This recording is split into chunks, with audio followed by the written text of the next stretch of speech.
Hope you can join us again tomorrow night at 6 for our next major bulletin. Until then, from the news team, good night.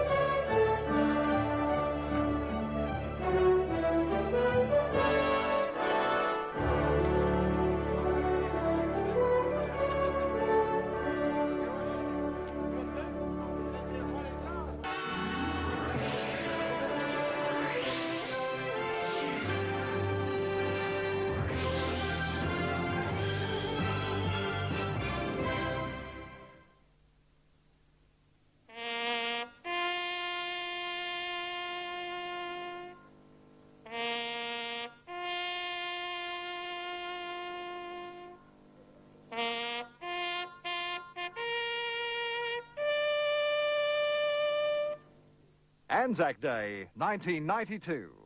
A nation remembers.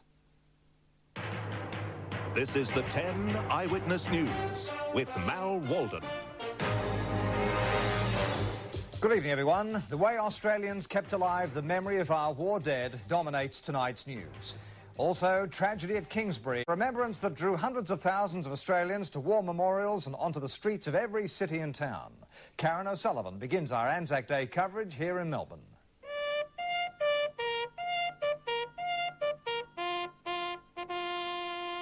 A temperature of just 6 degrees didn't stop around 5,000 Melburnians gathering at the St Kilda Road Shrine, where they made their way to the altar of remembrance, laying poppies in memory of the 100,000 servicemen and women who died in battle this century.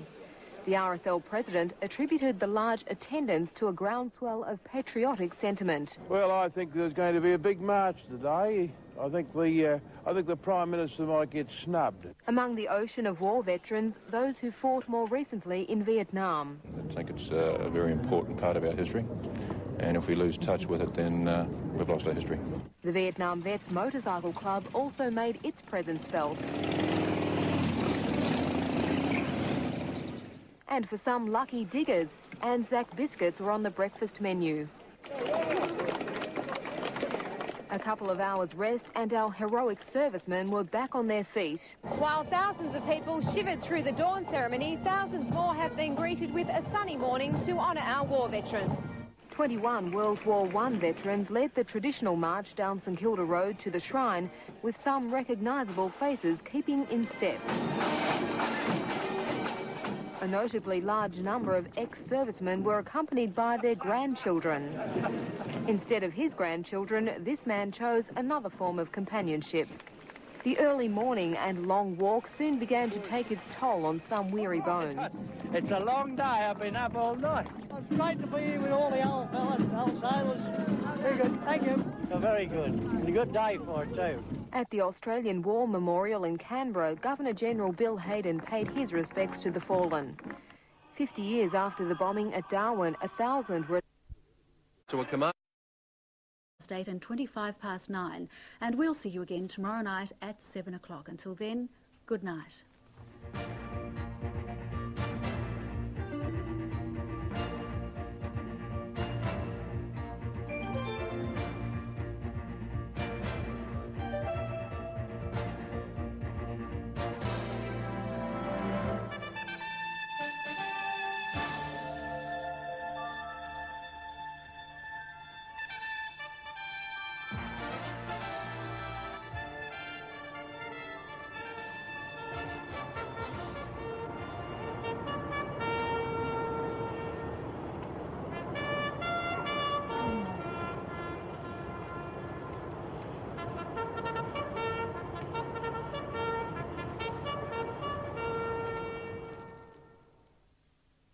Monday night on the 7th. 9 to a top of 18.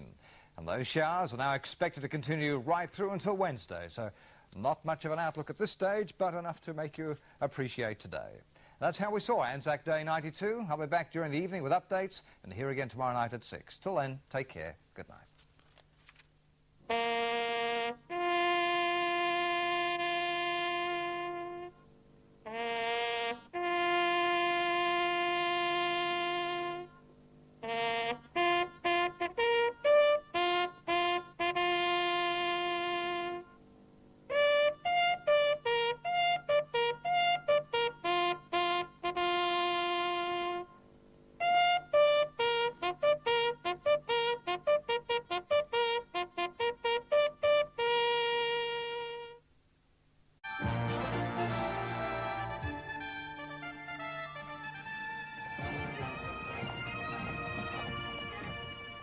Tonight, hundreds of thousands of Australians at home and overseas honour the nation's war dead.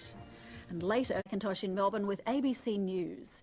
Across the nation and around the world today, Australians honoured their war dead.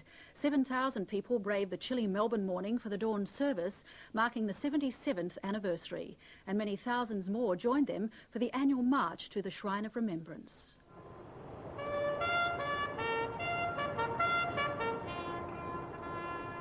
Since that infamous beach landing 77 years ago, Australians have remembered. Remembering those who lost their lives at Anzac Cove and the countless men and women who have lost their lives in more recent battles. The memory, like the flame, is eternal. And although the face of Anzac Day is slowly ageing, the numbers certainly aren't diminishing.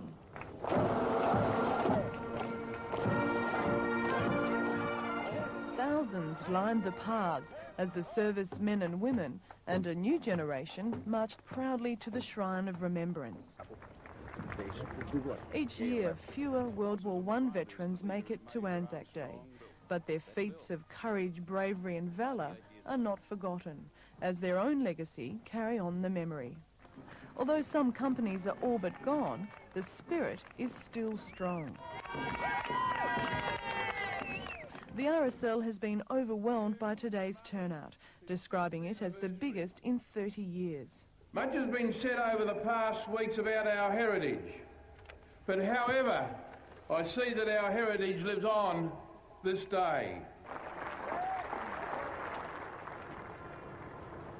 May those multi-thousands who perished all rest proudly in the knowledge of their achievement, and may we and our successors in that heritage prove worthy of their sacrifice.